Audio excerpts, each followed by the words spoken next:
In this video, I'll show you how to generate a statement in Xero. Once you are on your Xero account, the first step is to head over to the top bar. And on the left-hand side, you want to click on the eighth option, which is contacts. Now, under contacts, you want to head over to your second option, which is customers. And on the customers section in here, you will see all of your customers. I only have one.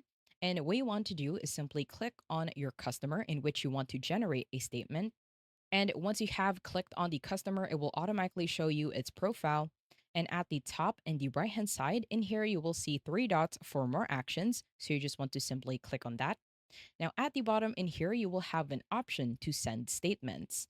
It will automatically show you the exact statement for that customer. So on the statement type, we have set it as an activity instead of an outstanding. You can also set an outstanding. You can also send the activity between a specific date up until the end of that month. On the right hand side, if you simply click on update, then it will automatically reflect within the bottom. Now, on the top and the right hand side, in here you have two options. You can print the PDF, and if you click on print PDF, it will prepare to print. Now that will open your files, and in there you can just simply click on save.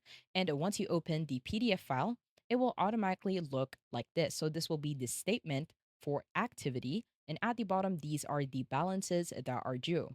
You can also send an email. So if you click on the email option, in here you will have to add the email of that customer.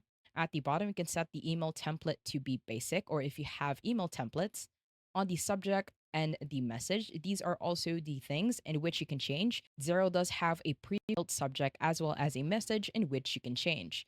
And once you're done, head over to the bottom in the right corner and click on send.